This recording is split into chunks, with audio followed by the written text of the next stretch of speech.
The chilling descent. It began as a typical evening, or so I thought. Little did I know that the events about to unfold would shake the very foundations of my reality and plunge me into a waking nightmare from which there seemed no escape. I had just returned from work, exhausted after a long day at the office. As I stepped into my modest apartment, the familiar scent of home provided a comforting embrace.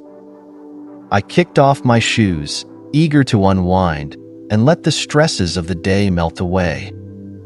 Settling onto the couch, I flicked on the television, allowing the mindless chatter to fill the silence. However, as the minutes ticked by, an unsettling feeling crept over me, a sense of being watched, of something sinister lurking just beyond my periphery. At first, I brushed it off as mere fatigue, playing tricks on my mind. But the feeling persisted, growing stronger with each passing moment. The hair on the back of my neck stood on end, and a chill ran down my spine, as if icy fingers had caressed my flesh. Suddenly, the television flickered, and the sound distorted into a cacophony of static and otherworldly whispers. My heart pounded in my chest as I frantically fumbled for the remote, desperate to silence the haunting noise. As the screen went dark, a deafening silence descended upon the room, thick and oppressive. I could hear my own ragged breaths echoing in the stillness, like the labored gasps of a dying man. That's when I saw it, a figure, translucent and ethereal, manifesting in the corner of the room. Its form was indistinct, a mere outline of what appeared to be a human shape, but the details were obscured, as if obscured by a veil of shadow. I froze, my eyes wide with terror, unable to move or even scream. The figure seemed to shift, its amorphous form undulating, like smoke caught in an unseen breeze. Then it spoke, or at least that's what I thought it did. The sound that emanated from that otherworldly entity defied description, a guttural, inhuman vibration that reverberated through my very soul, filling me with a primal dread, unlike anything I had ever experienced. As the figure drew nearer, I could make out its features, or what passed for features on this unholy apparition. Its face was twisted into a rictus of agony, mouth agape in a silent scream, eyes hollow and devoid of anything resembling humanity. I wanted to run, to flee from this manifestation of pure horror, but my body refused to obey. I was paralyzed, trapped in a waking nightmare from which there seemed no escape. The creature, for lack of a better word, glided towards me, its movements fluid and unnatural. As it neared, the air grew thick and oppressive, weighing heavily upon my lungs, making each breath a struggle.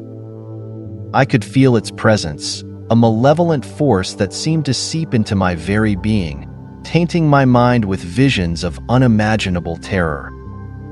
Images flickered before my eyes, glimpses of realms beyond our own, populated by entities so nightmarish, so utterly alien, that to gaze upon them was to risk shattering one's sanity. The creature loomed over me, its shadowy form blotting out all light, plunging me into a darkness so absolute that I could no longer distinguish between having my eyes open or closed. Then, it reached out towards me, its ethereal appendage, stretching forth, and I knew, with a certainty that transcended mere mortal fear, that if it touched me, my soul would be forever tainted, forever damned, to an existence of unending torment. I wanted to scream, to beg for mercy, but no sound would come. I was trapped, helpless, at the mercy of this otherworldly horror.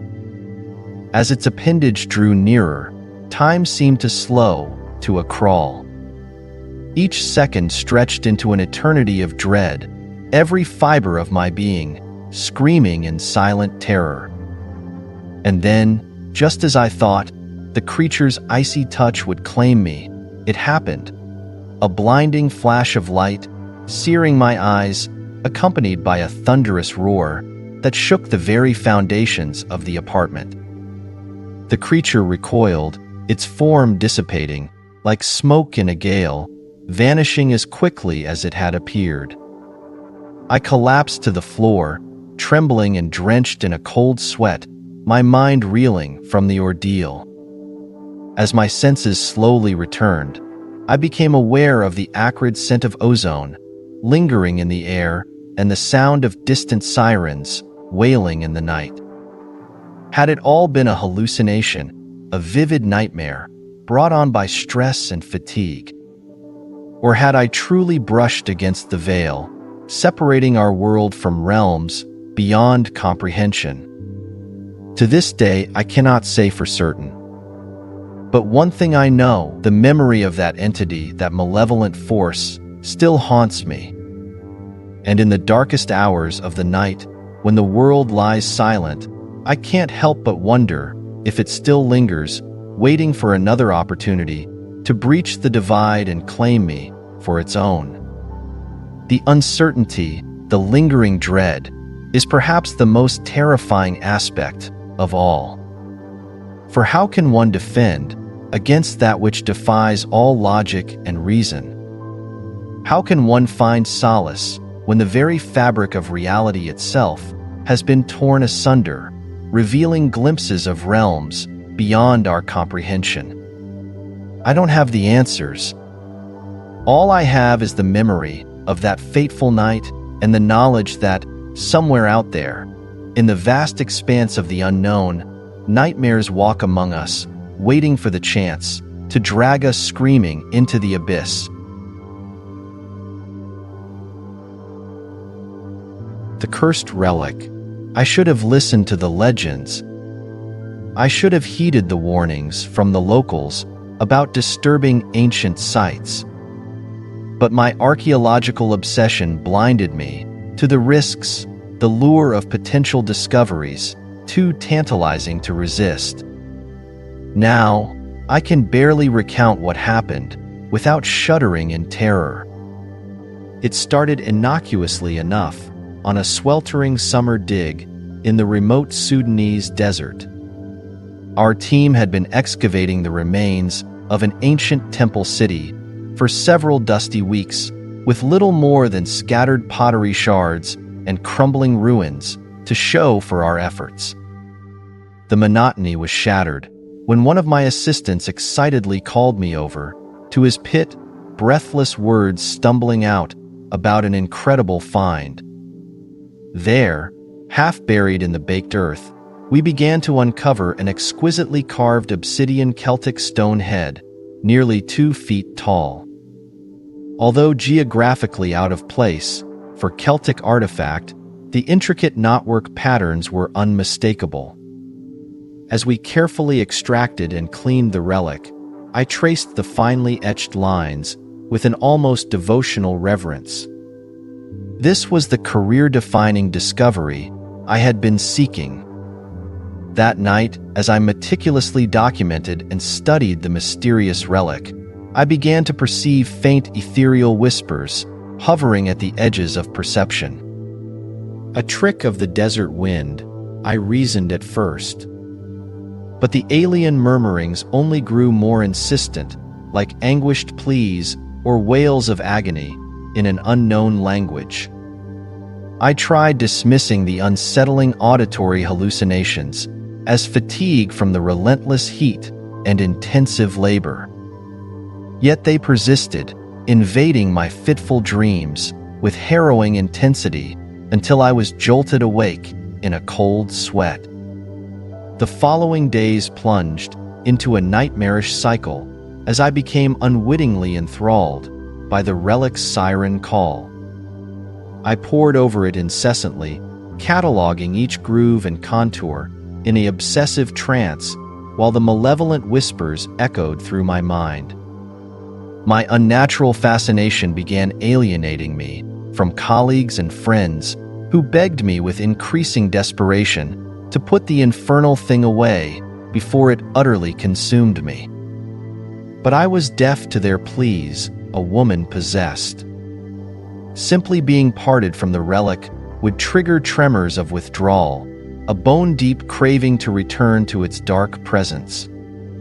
The rational part of my psyche, still tenuously grounded in reality, could recognize how profoundly I was unraveling. What unholy hold did this cult relic have over my mind? The nadir came one fateful night, as our camp was beset by a freak desert storm. As scouring winds rose to a hellish wail and thunder shook the skies, I clutched that damned carving in a white-knuckled grip, consumed by irrational terror of being separated from it. My colleagues may have been shouting to seek shelter from the maelstrom, but all I could comprehend were the screams reverberating through my skull, echoes of suffering from beyond the veil. Then, in one searing instant, otherworldly bedlam erupted around me. A crack of lightning blazed like a signal flare, its retina-searing discharge splaying eldritch silhouettes, warping and cavorting all around the camp. Half-glimpsed entities took form from primordial shadow, grotesque humanoid shapes contorted in torment, gibbers erupting from gnashing maws that should not exist. Time fragmented into a kaleidoscope of madness. Sensations bled together, the metallic stench of ozone, blistered flesh bubbling, the rasping shrieks of the profane merged with my own hoarse screams. My corporeal senses warped and distorted, cast adrift in a hellish plane of fractured reality. The next thing my consciousness could grasp was lying sprawled in the ruins, as pale dawn crept over the ravaged camp. A blur of scattered equipment and overturned tents spoke of the previous night's chaos. The ground around me fused into scorched, vitrified earth. As I blinked in the harsh light, a groan escaped my cracked lips. My shaking hands recoiled from what remained clasped against my chest. The relic's obsidian surface now bore a twisted new visage, trapped in an immortal howl of torment. A scream of cosmic anguish mirrored in every shard of the blast-shattered stone. They said the relic was cursed, a remnant of an ancient barbaric cult that should never have been disturbed. Perhaps those desert superstitions held more truth than I could comprehend. All I know is that, since that fateful night, I have never been free of the whispering shadows, tormenting the fringes of my vision, or the kaleidoscope of darkling specters that lurk at the corners of my sight. I fear that I am forever haunted, my mind's sanctity forever breached by one unforgivable brush with the profane.